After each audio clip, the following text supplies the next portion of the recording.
All right, we are live. Welcome to House of Champions. Use your friends, drop in your comments and those questions in the chat, and make sure you hammer the like and subscribe buttons as we finally welcome back the Champions League to the House of Champions. Let's preview the games ahead this week in the House of Champions today. Jonathan Johnson and James Bench. JJ, how you doing?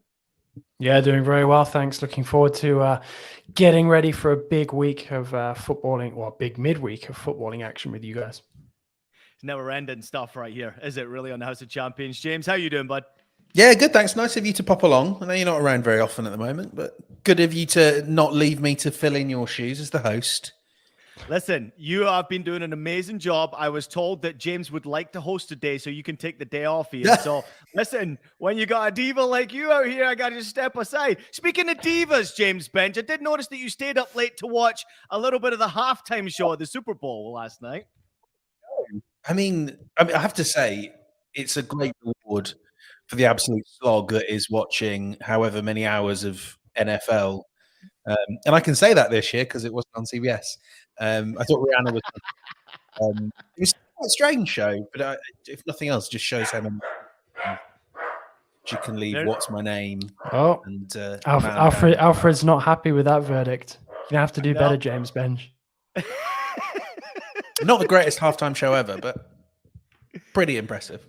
I thought it was pretty impressive, especially for someone who was pregnant to get up there on that type of stage and do the show that she was doing was super impressive. I thought the Super Bowl game did not disappoint either. What a cracking game. Congratulations to the Chiefs from everybody here at CBS Sports. All right, let's get into it, boys. We welcome back the House of Champions and we welcome back Champions League round of 16. There is no bigger game to start than this one, JJ. I know your dog's barking in the background, but I just got to get into you first and foremost about Paris Saint-Germain as they go up against Bayern Munich.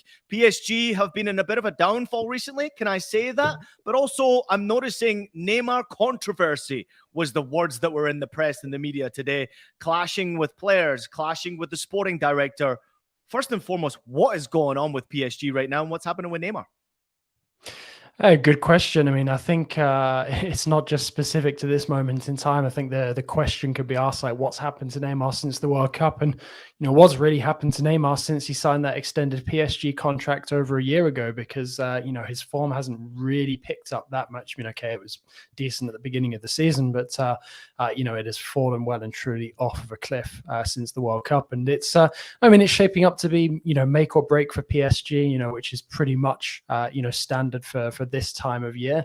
And no, I'm just looking through the actual confirmed squad right now. So I guess the big news obviously being that Kylian Mbappe has actually been past fit. Surprise, surprise. So he will be in line to feature against Bayern Munich. You got Marco Verratti back as well. And Lionel Messi. So, you know, PSG going with all of their big guns. But, you know, I think there's a lot of pressure now on the likes of Neymar to step it up. You know, we saw him completely fail over the weekend to lift PSG. Admittedly, a depleted PSG against Monaco, but PSG's form since the return from the World Cup has been very, very, you know, very poor. And, you know, now they're kind of in this situation where they've gone out of the French Cup. They've lost a couple of times in the league. They really have to beat Bayern and get past them. I mean, I suppose equally, and this is the question we say a lot, and maybe you would disagree with this, JJ, but how much have they been caring about all these games leading up to the Bayern match? We'll find out. I mean, of course, you know, the simple fact of the matter is it's always better to be going into these games with form and fitness on your side. But I do almost think, you know, you can throw the form book out of the room a little bit. It's still a hard game to get, you know, for me to get my head around. And I was doing the preview on this earlier this morning, and I think you kind of set not quite knowing what we're going to get out of PSG. Yes, Messi and Mbappe are in the squad. Are they going to be fit to play the full 90? We'll have to wait and see.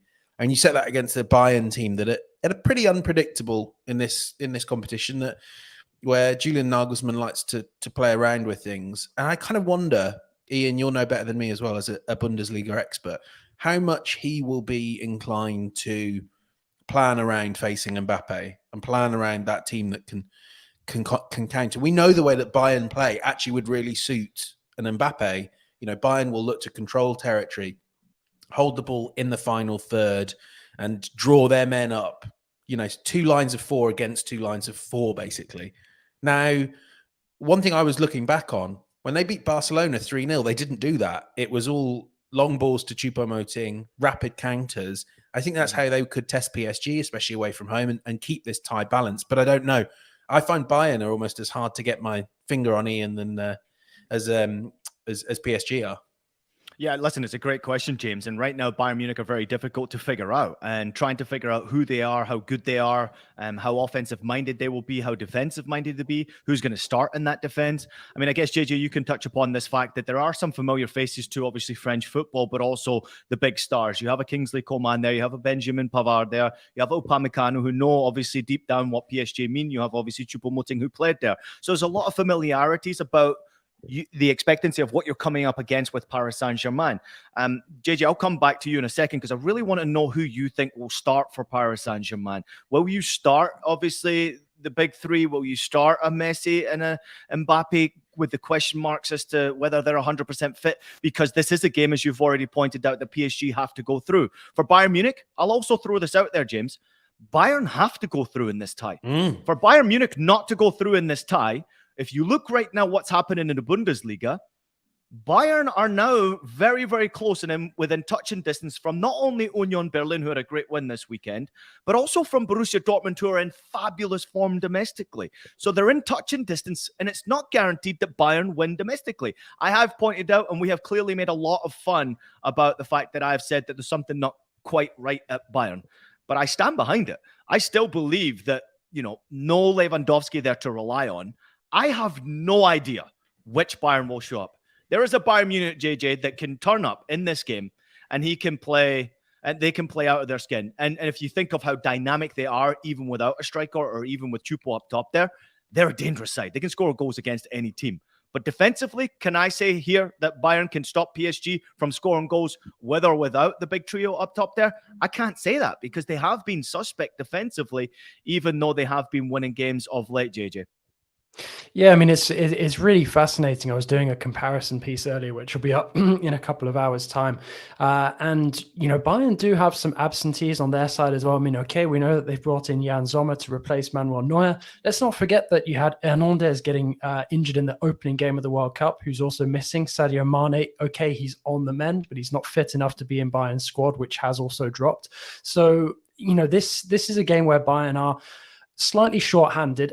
I'd say the one difference between them and PSG is that Bayern very intelligently used the January transfer window, pulled off that unexpected coup as well of getting Cancelo in, who, makes a bit of a difference to the defense in terms of the way that they line up, whether, he actually makes a difference in terms of his defensive contribution. Yeah. I mean, the thing is, though, could you make Bayern that much more sort of suspect or vulnerable defensively? I'm not sure you can, because I've said for a long, long time, and I know because it's mainly made up of French players, that Bayern defense doesn't convince me. Even at full strength with all players available, I still think that they can, and will ship chances, especially against a team like PSG where you have those creative talents. But the interesting thing about PSG is now with the players available, I actually think that the more logical way for Galtier to go is to go with players who are going to at least, turn up and put in a performance. You go with Mbappe from the start. The player you maybe don't go with from the start at this moment in time is Neymar. His attitude looks dreadful. The body language on the pitch is awful. And I think, maybe it's for the best if Neymar sits out a few games, actually gets some sort of appetite to play again, and then maybe PSG actually gets something decent out of him between whenever he comes back and the end of the season. Why is that, moment JJ? In time? Sorry to interrupt you, but why is that? Why is he showing poor body language? I mean, we've seen this before from Neymar in his career, but I know the World Cup's just gone, and he obviously was playing very well leading up to the World Cup. He's a massive part of PSG. If PSG wants success, they need a happy Neymar.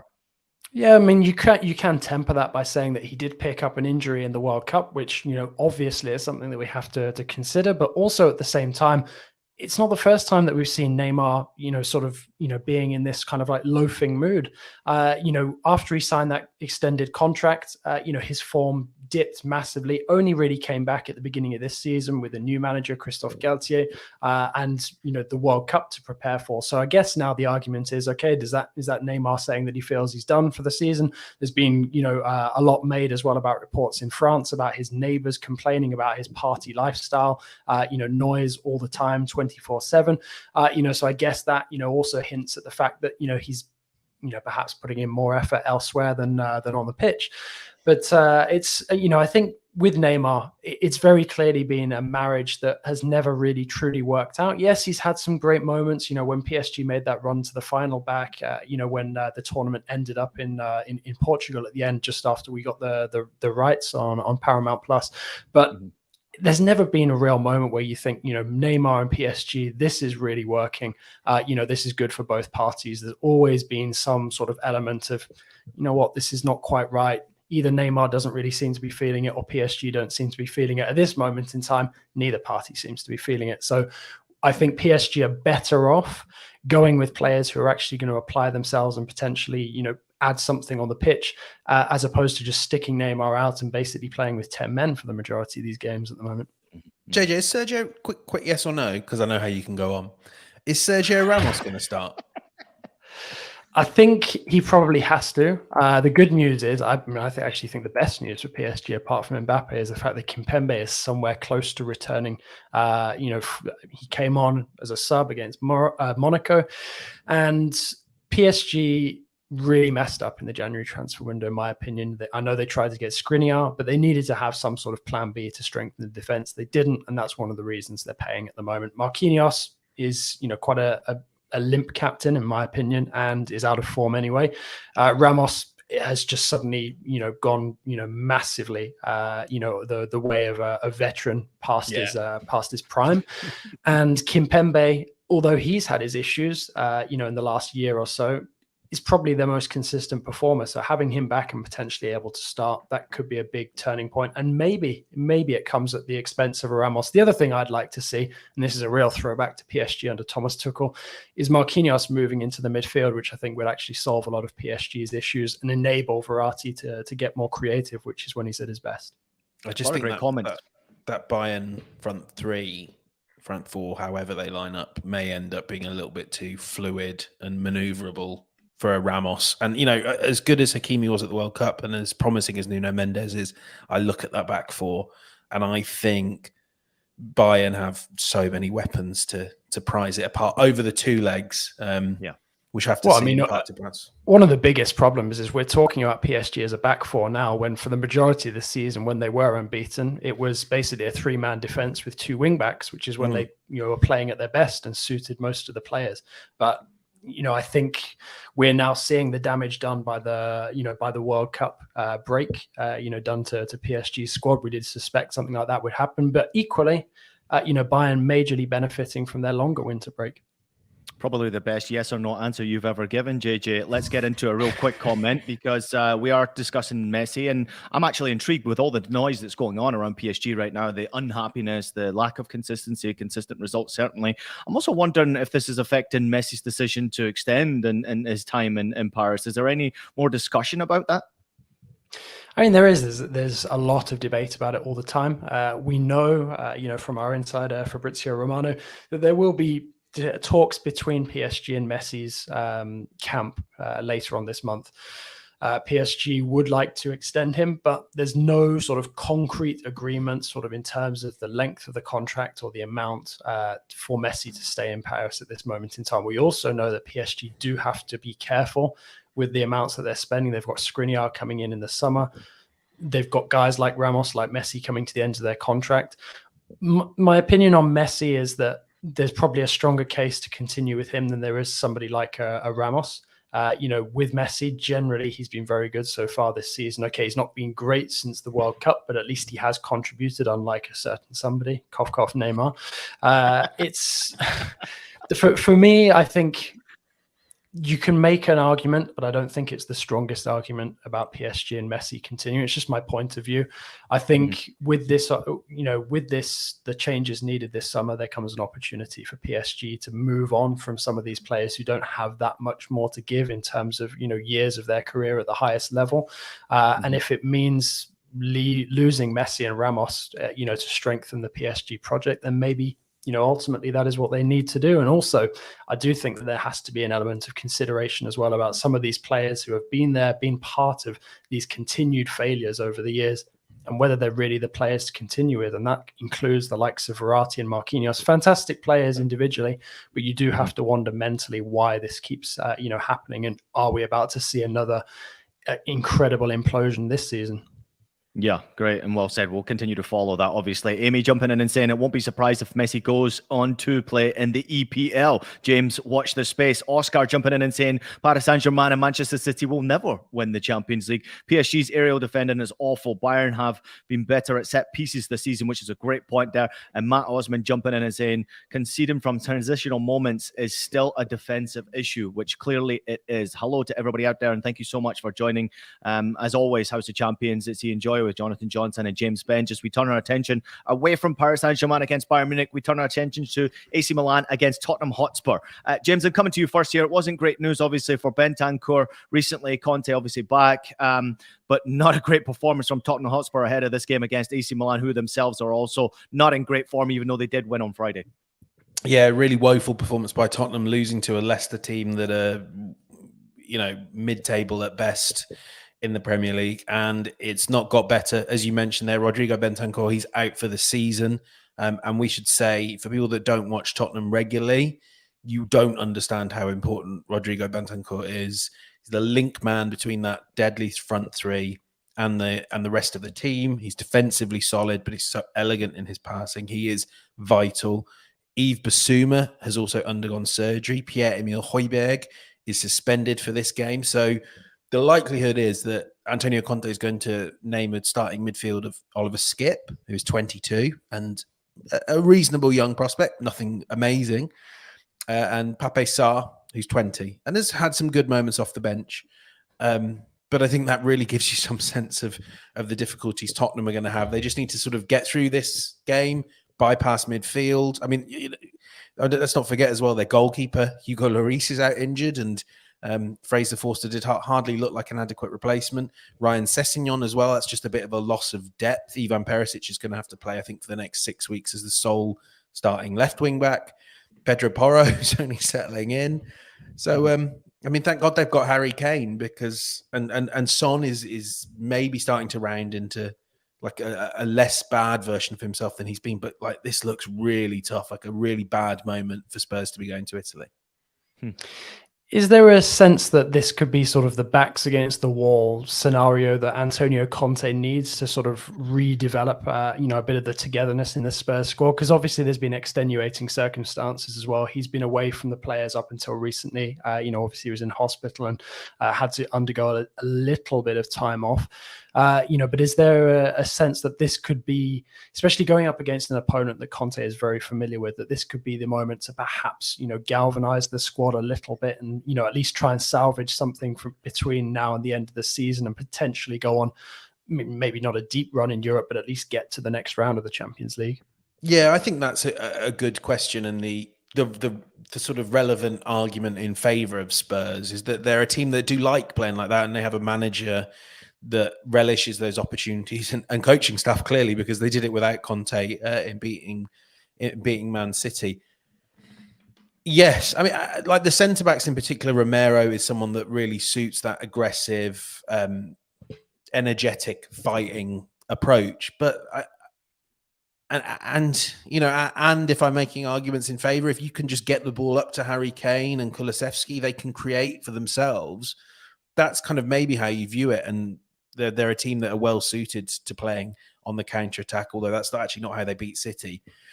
But look, I mean, we're looking at the stats here. If he gets out of this round, Antonio Conte, it's his best achievement in the Champions League in a decade. And I think maybe there's something about this competition that doesn't quite suit him. He's going to have to adapt a little bit to coaching on the fly. And obviously, it's a really challenging circumstances to be doing that. So, yeah, I keep coming back to the idea that even a few weeks ago, it felt like the timing was quite good for Tottenham because Milan were falling apart. And obviously, they beat Torino slightly underwhelming fashion in midweek or on Friday or whenever it was. Yep. But it all feels like it's gone a little bit pear-shaped. And I feel like their season's really at risk of petering out into the same old thing there. I don't think they're going to qualify for the Champions League again. I don't think they've got much chance of doing anything beyond sneaking past Milan. So, Yeah, injuries have really spoilt this team that I thought might have made a little bit of impact in the competition as a whole. Yeah, it's well said there, James, as well. I mean, realistically, injuries play a big part in this. This is an unusual year for the Champions League, in particular with it coming off the back of a World Cup. What the players are being asked to do right now is ridiculous, realistically. I mean, I can put myself back on the pitch and think, how many games did I actually go without having an injury? And I struggled in my career. I would go 20 games, hamstring. I would get a lot of injuries just by playing overload on my body. I can't even begin to imagine some of the games that are being played now for these guys. You're playing literally a game every 3 days right now. You're not really spending much time on the training ground. You're not getting much time for rest and recovery. You're being asked to go game. And if there's injuries in your squad, like you pointed out there, James, the best players and the big players are not getting any rest, if any at all. JJ, is that what we're seeing from AC Milan? Because obviously they have been pretty poor. As James pointed out, they did get that win against Torino, 1-0. Giroud, lovely goal, by the way, on Friday. But that broke a run of 7 games without a win in all competitions. They've been dreadful, and I mean dreadful, to watch in 2023. We're hearing issues with Leao's contract. We're hearing issues behind the scenes. Zlatan is back. He's on the bench. He's also 41 years old now. I mean, this is not a good position for Milan to be in when you're coming up against, and I get it, as James pointed out there, it's a wounded Spurs, but I still believe that Spurs would be a favourite in this tie. Yeah, I mean, I think, we have to recognize that Milan did very well in winning the title last season, but there's also been this sort of element of, these players sort of clutching at being evergreen, the likes of Giroud, the likes of Zlatan, the likes of Simon Kjaer. I mean, it feels like Zlatan has been like on this kind of countdown to suffering from physical problems since he left from PSG, because the reason that he was allowed to move on was because they started to be concerned that he was becoming a bit too injury prone. Obviously, he's extended that career massively since, but it just feels like we're prolonging the inevitable all the time by, constantly talking about Zlatan as if he's still really the talisman of this team. And perhaps that is why the Leao situation is just so critical for Milan now. Milan have to start thinking about the future, not about the now. They have to be, concentrated on the younger, better elements of the team. And they've done well with that in tying Benassa down to an extended contract recently. But for me, Milan are in need of an overhaul, quite a substantial overhaul in the summer, where they move away from some of these veteran presences, and start going for players who are, have not yet hit their prime and, perhaps are more potential based, which is funny given, the way that's what they have when you look across the team in midfield. I mean, other than Giroud, and I think it's a really nice balance, isn't it, between a veteran striker, and Ibra is basically going to be Giroud's backup. And then you look back at the back end of this team, it's a young defense. I mean, Leao, you're right that having that young forward, dynamic, irreplaceable forward like Leao, losing him would be a huge blow. But I mean, the whole philosophy of Milan is built around getting these young players. But then the goals also are expected to come from those guys who have a combined age of nearly 100. I think really that front line, it either needs Leao to sort of be given that guarantee, like, right, you are the guy moving forward, and that money that's spent on the likes of Zlatan and Giroud goes towards keeping Leao, or Milan need to pay a bit more attention, in how that attacking unit is built, because at the end of the day, goals are what win you games, and there's a sort of decreasing amount of those now coming from certainly from the likes of Zlatan, who's been out for ages and ages, and it just feels like perhaps, they're sort of in that transformation process. And, James is right. It's perhaps, a bit ignorant to dismiss Milan as like a geriatric team, because they're not. They're so much more than just the likes of Zlatan, Giroud and Kjaer. But it feels like the moment is there for them to move on from some of those guys, because let's face it, they're not going to be on some of the lowest wages in the squad.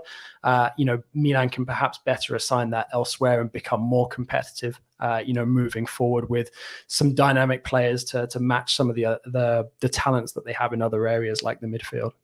Yeah, well said. And I think right now, for any Milan fan who's out there, I can tell you this because I watch a lot of the Milan games. Milan fans are very unhappy with what is happening right now. Performance-wise, just very difficult to watch. Lack of consistency. Pioli trying to figure out what's going on. And I've been reading that Pioli's been spending a lot of time getting his players out on the training ground, sometimes keeping them for the whole day at the training facility, trying to get them back into the mentality of winning games. But it's very difficult. You're running the risk right there. And I think when the players are not responding like they are not right now, good luck. Because in the Champions League, if they do get knocked out. I think realistically what we've said for all the teams to get to this point, it's a job well done. You're in the knockouts of the Champions League, but there are a lot of heads that will roll from teams that get knocked out of the Champions League at this stage, and I can't wait to see.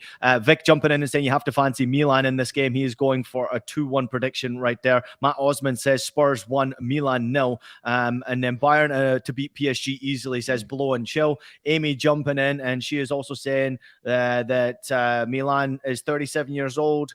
As an American, as a 37-year-old, as an American, I would love to see more Dest on the pitch. You might be the only one, Amy, that would love to see Dest on the pitch right now with the way that he has been performing. Steve jumping in and saying AC Milan and Tottenham is a 50-50% games. Let's get to our predictions before we take a quick break. James, I'm coming to you first here.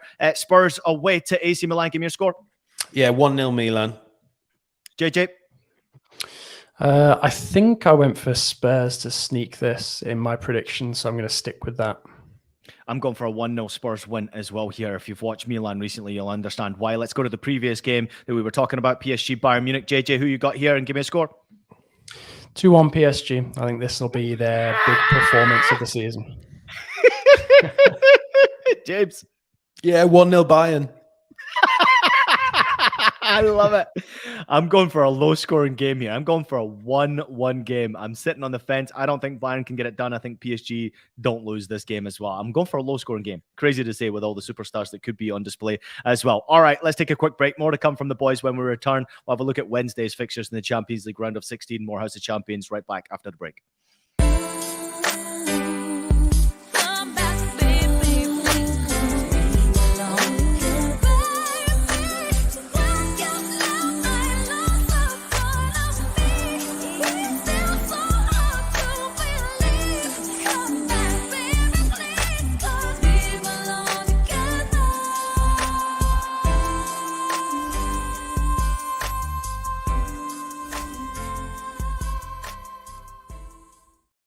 Well, don't miss a second of action from the greatest club competition on earth, the Champions League. Follow the biggest stars from the world of soccer like Lionel Messi, Karim Benzema, Victor Osimhen, and Erling Haaland as they try to clinch the most prestigious prize in the club game. Stream every match from the Champions League live, only on Paramount Plus. And if you want to try 1 month for free, use the promo code ADVANCE. Welcome back. You are watching House of Champions. Jonathan Johnson, James Benge, and myself, Ian Joy. Let's get back into it. We turn our attention to Wednesday's set of games in the round of 16 first legs. Borussia Dortmund against Chelsea. James, I'm coming to you first on this one. It is a massive game for both clubs, clearly. I guess my question to you would be about Potter in his position that he's in right now. Is it easy for him to choose a starting 11? And how much pressure is put on him with selecting that starting 11, not only from the other players who are not playing, but also probably from ownership now to get it right with the starting 11? How much pressure is on his shoulders in this tie overall? I mean, the ownership thing, I think we have to come out and say, look, they hired him for the long haul, and every indication coming out of Chelsea is that hasn't changed, and that this is a project for years, not for months, not for weeks. Now, Chelsea fans feel rather differently. And I think the key thing we have to say is it's not just that the results aren't coming, it's that, God, they are dreadful to watch. Absolutely. You know, the cure for insomnia is watching some of their build-up play before Enzo Fernandez arrived. And that started to ease a little bit with Fernandez's presence, because finally, and I have to say, frankly, you know, as good as Kovacic, Jorginho, and Kante have been, it's been a very long time since Chelsea have had a table setter, you know, a midfield playmaker from deep like Enzo Fernandez looks to have been in a very small sample size. But it's just the goals aren't coming. The chances are starting to come a bit more, and João Felix is making a really nice impact, and Mudryk looks like the player a lot of people feared he might be, which is a good player that you have overpaid for.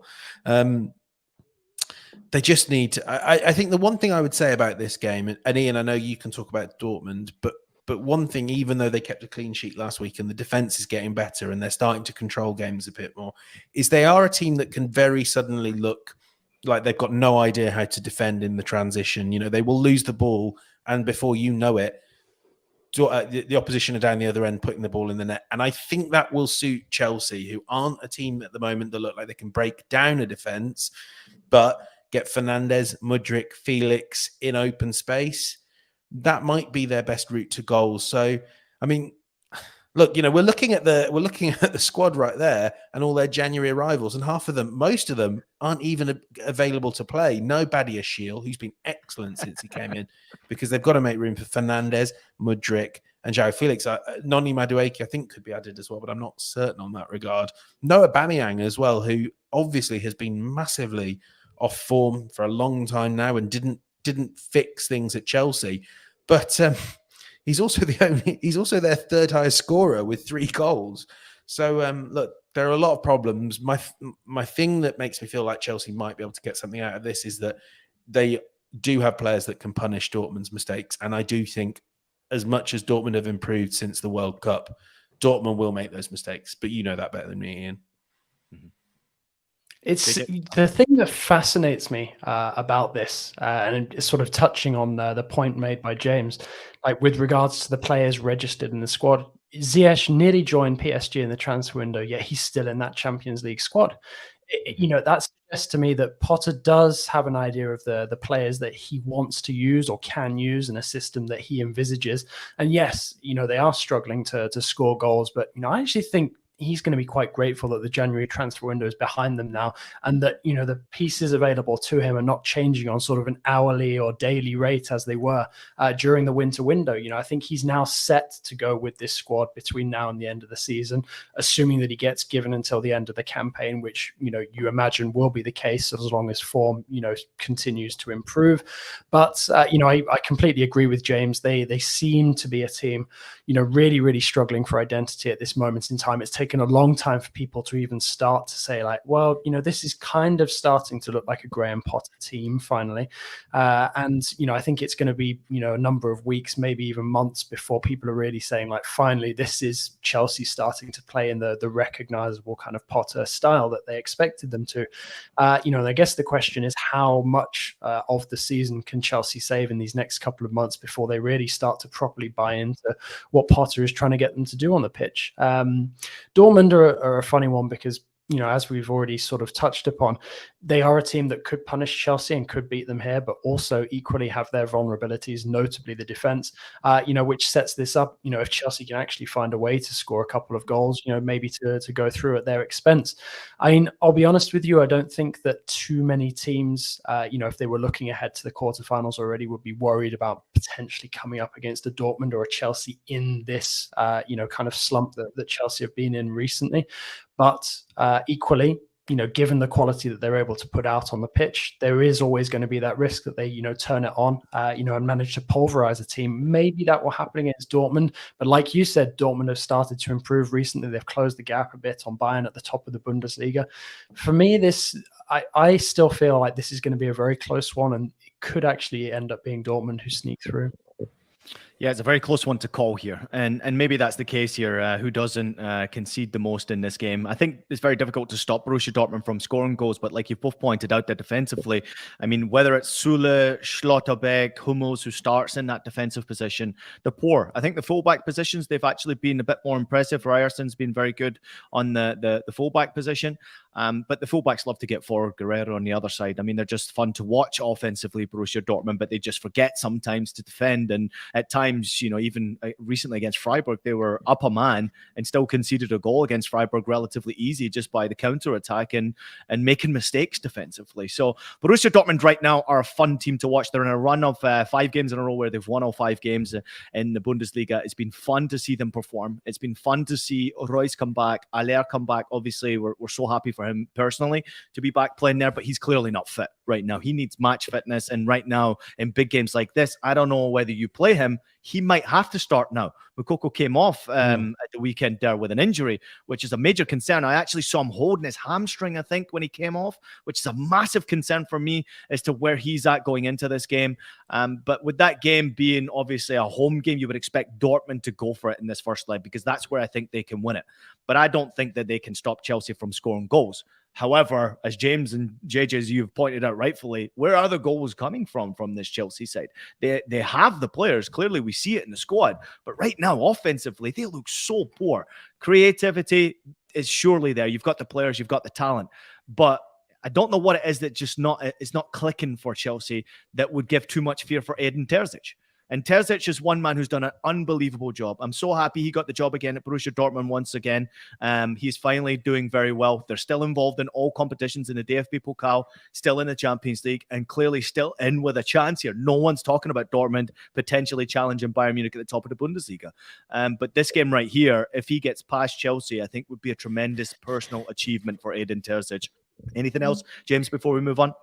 Yeah, just super intrigued to see what that Chelsea front three ends up looking like. I mean, I think this is what you were almost referring to. Where do the goals come from? And they don't really come from Kai Havertz, who gets the chances, but has that Timo Werner quality at the moment where I wouldn't back him to hit a barn door. I mean, look, as Vic says, Havertz needs to be benched. Same with Gallagher, Mount, and Kukurea. I mean, Mount's the really interesting one because this guy has fallen off a cliff. Like in terms of output, in terms of creativity, goals. And I think that has got to be a real worry. I think unless João Felix really clicks, it's hard to see that many goals in this game. Can I just say here that this game could be won by individuals? Clearly, there's a lot of talent on display here, but Jude Bellingham, this is his platform right now. And I know he's from down the road, JJ, from where you grew up in Stourbridge, right? That's where he's from. But this is a game for him to prove a point. Long road, that. That's a long road from old Stourbridge. You've got to go try Jude Bellingham. Very true, and it's you won't get me saying positive things about any former Birmingham City affiliated players too often, but no, he is a fantastic talent and one who we really love to watch. Every time Dortmund are playing in the Champions League that we're lucky enough to enjoy on Paramount Plus, and it does feel like the kind of tie where there's enough for chance of Dortmund to win this that he could really stamp his name on it across both legs and make it. I'm not going to say a breakout performance because obviously we already know that Bellingham is one of the brightest stars, in the world game at this moment in time. But one of those ones that puts any potential lingering doubts in the heads of any of the big clubs that might want to move from this summer, to one side. I do think as well regarding that Moukoko injury that you mentioned, that could potentially be a bit of a concern for Dortmund, not just for this leg, but the second leg as well. Because if I remember correctly, Terzic was saying after the match that it seems like it could be a fairly serious injury. So that would be a big blow for Dortmund if they do lose Moukoko ahead of this two-legged affair. But no, Bellingham, this is a big, big opportunity for him, to really flash his credentials once again. Quick prediction from both of you in this one here. James, I'll start with you. It is Dortmund at home in the first leg. Yeah, 2-1 Dortmund, and I'm going to say Bellingham gets at least one of the goals. JJ? I've gone for 2-2. I predict this to be the most goal-filled of all of these games this week. I think this could be an absolute banger of a game. I'm going for both teams to score here in this game, but I think we get a winner like James pointed out there. I think Dortmund are difficult to be at home. Chelsea, I think 2-1 would probably be an okay result for them going back home in the second leg. So let's hope we get a cracking game. All right, quickly, we turn our attention to Brugge against Benfica. This is a game, obviously, as we get to the end of our show here, we always seem to leave it last here, Benfica. We know we have a lot of Portuguese fans who enjoy watching the show here, James, which is desperately disappointed because I know you wanted to spend 10 minutes on this game, but you've got about 60 seconds. So what do you got for me? Brugge against Benfica. I don't want to talk about Benfica because everyone who watches this show knows we just think they're absolutely wonderful. And I think they will be. Anyway, they seem to be absolutely fine without Enzo Fernandez. Keep an eye out for Antonio Silva as well. He's going to be the one that everyone's clamoring to buy next. But I want to talk about Brugge because I came on this show all the time during the group stage and you lot were all raving about Brugge and it was a lovely story and it's a lovely town. I went to visit soon after the group stage. So all credit to them. But I told you it wouldn't last and it hasn't lasted because Scott Parker has 1 win from 7 since taking over. Scott Parker, who's a bit more au fait with the Championship than the Champions League. And it turns out that quite possibly Simon Mignolet, who let in 4 goals from shots worth 6 expected goals, it turns out he's not the greatest goalkeeper in the world. So I was right in my bold predictions. Look, Benfica may well wrap this up in the first leg. It may be in the first half of the first leg. Not a great moment for Bruges. I would like to be wrong. Very warm welcome if you're ever in that part of the world. It's a fantastic city. But I think Benfica are going to absolutely win this handily. Yeah, I'll be honest with you. I fancy Benfica over both legs, and I've got them coming away with a narrow victory here. One thing I will say, the atmosphere when you go to watch a game in Brugge on a big Champions League night it's fantastic. It can get very intimidating, but James is right. Given the form that Brugge are in at the moment, it's difficult to see them making it past, sort of such a team like Benfica with such a pedigree at this level and experience season after season. It's already been a fantastic achievement for Brugge, looking at that group that they managed to get out of just behind Porto, qualifying ahead of the likes of Leverkusen and Atleti. But, it does feel like they've really suffered, certainly since the change of coach. Carl Höfkens, another Premier League legend, replaced by Scott Parker. And it's a shame, that Brugge's form has really, really dropped off. But you look at, the Belgian league, and there's a couple of clubs where you would sort of expect them to have made more of an impact in the Champions League than they actually have. And I think that Brugge, despite this season potentially being a lost cause, certainly in terms of the Belgian title now, they have, I think, made the most meaningful impact for Belgian football over the last couple of years, more so than the likes of an Anderlecht who you might have expected. So despite the fact that they probably will crash and burn here over two legs, I do think there are reasons for positivity about them still, despite James being right. Well said from both of you here. Amy jumping in and saying 4-0 to Benfica in that first game. Matt saying Benfica cruising through to the quarters. I think both of you agree with that, so no need to ask for your predictions really when it comes into this one. At the end of the day, though, I will say this. Brugge at home in that first leg, trying not to lose that game and giving yourself an opportunity in the second leg would be something impressive. And let's not forget, as we criticize Scott Parker, he's also picking up a lot of draws right now. So he seems to be happy. He seems to be happy with a draw right now. And if he gets a win in that first game, maybe the draw specialist Scott Parker comes out in that second leg. You 11 man behind the ball and see if you can get a point from it or a draw from it and go through the tie. Interesting to see how it's going to play out in that first game in particular. But as producer Des just pointed out, with the odds come up there, I mean, clear favourites in that first leg is Benfica, which is no denying it. All right, that is the Champions League round of 16. Let's turn our attention to the Europa League. And there is one mouth-watering tie to look forward to. But if you are a fan of football and you love watching different kinds of football, certainly teams dropping down from the Champions League and teams who have fought all the way through the qualification stages to get to the knockout stages of the Europa League, you'll love the fixtures in the Europa League. There's a good look at them right there. But we want to turn our attention to the Barcelona against Manchester United one, first and foremost here. JJ, I'll come to you first on this one. It's a cracking game, obviously a mouth-watering tie to look forward to, but really, is it? I mean, this is Barcelona, Manchester United. This is the Europa League. Not many of these players used to playing on Thursday until recently, and now we're so familiar to seeing these teams play in Europa League, which is unusual. Who's a favourite in this game? Who you got going through?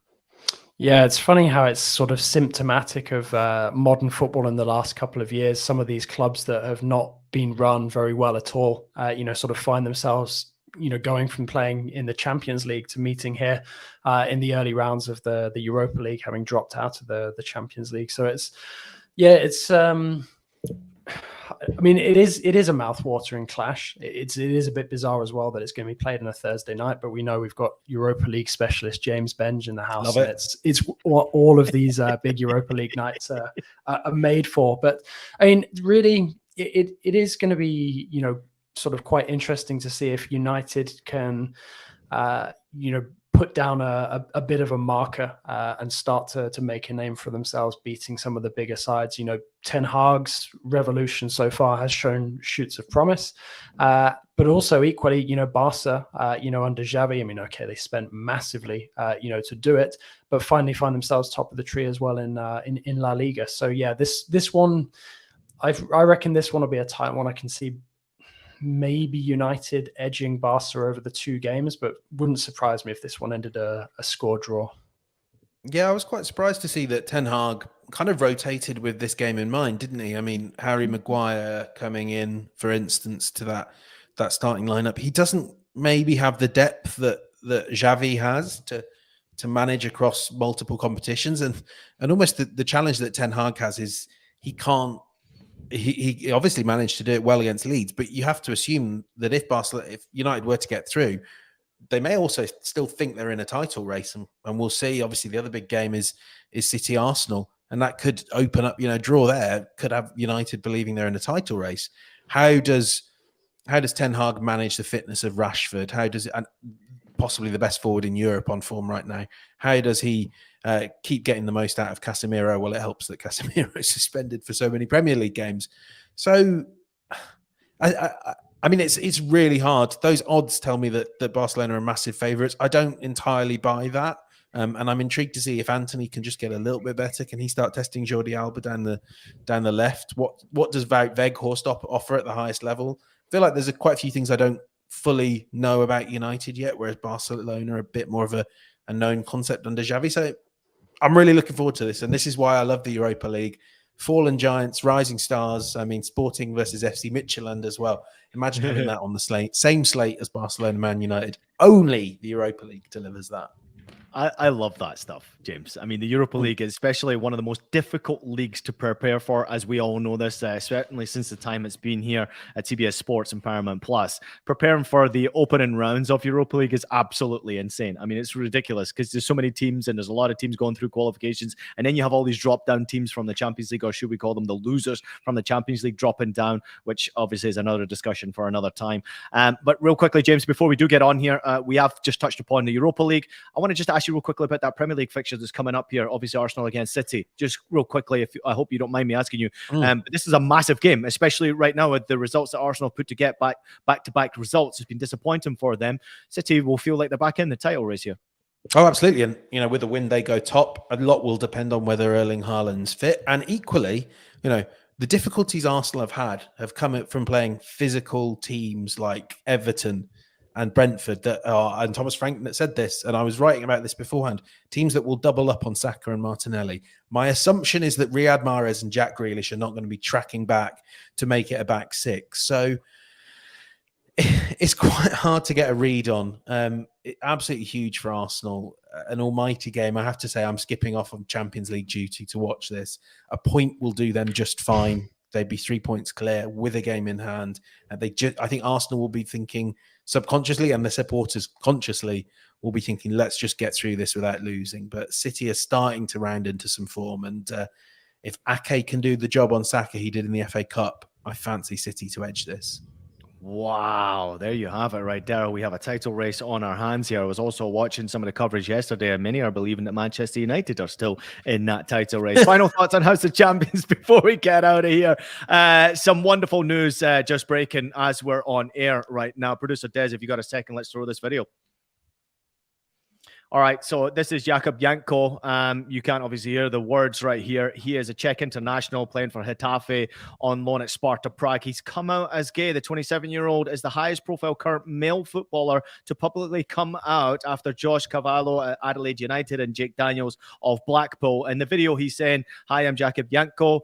He said, like everybody else, I have my strengths and I have my weaknesses. I have my family. I have my friends. I have a job, which I have been doing it as best as I can for years with seriousness, professionalism, and passion. Like everybody else, I also want to live my life in freedom without fears, without prejudice, without violence, but with love. I am homosexual and I no longer want to hide myself.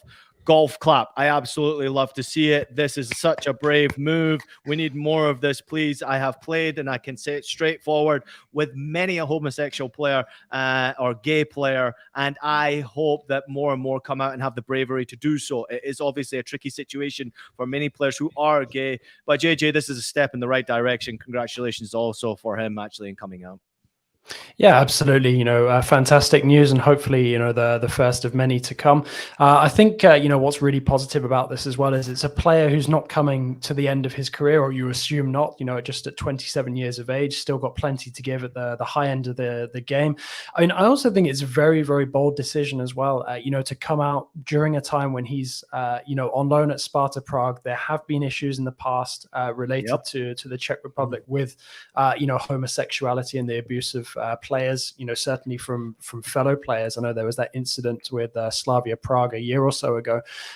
So that is, major props to him, for coming out and being so bold in the way that he announced it as well. And like I said, we can only hope that, this increasing trend, now continues to grow and more people can, come out and feel liberated, with their decisions. Yeah, go ahead, James. I'll let you jump in there quickly. Go ahead. I think he and his family and everyone associated with him should take a huge amount of pride in the way he has handled this. And I hope that there will doubtless be, as JJ mentioned, there will doubtless be difficulties that come from him sticking his head above the parapet, and it's an incredibly brave thing. I equally hope he gets every endorsement opportunity, everything good that should come with this, and there should be a lot of good. I hope that for every person booing, and sadly there will be, I hope he knows that there will be hundreds, thousands of people, maybe not in the stadium, maybe in the stadium as well, that are coming out and supporting him. And it is the next person after him and the person after him who come out and feel comfortable saying it. They'll all have Jakub Jankto and Josh Carvalho to thank. This is trailblazing stuff. It shouldn't have to be, but it is. And congratulations to Jakub. And I hope he's feeling the pride that even those of us that don't know him feel in him. Yep, well said. And I think you're actually seeing, as JJ just pointed out there, Sparta have already supported him. And I think you'll recognize that the importance of clubs supporting someone like him who comes out. It gives a platform and a path for others to come out as well, to have the confidence to come out, which is tremendously important as we go forward. So congratulations to him. I love breaking news here on House of Champions. It's a great show we've just put through. We went for 40 minutes. We managed to get to 50 minutes. Boys, thank you very much. As always, I appreciate both of you. Just a reminder to everybody out there, we're back on Tuesday and Wednesday. We have a massive schedule coming up for all of you. If it's the Champions League and European competition that you're looking forward to, we have got you covered right here on House of Champions. So make sure you follow the show. Following the games ending on Tuesday and Wednesday, we will be right back here, and we hope you join us as well. If not, watching the Paramount Plus coverage, which will be fantastic coming from Kate Abdul and the crew. Thanks everybody out there for listening to House of Champions. Please take a minute to leave us a rating and a review on your favorite podcast platform. We're available on Apple Podcasts, Spotify, Stitcher, and anywhere else you listen to your podcast. Also available as a video. So subscribe to us on YouTube. House of Champions signing out. Enjoy the Champions League. We got some cracking games to look forward to.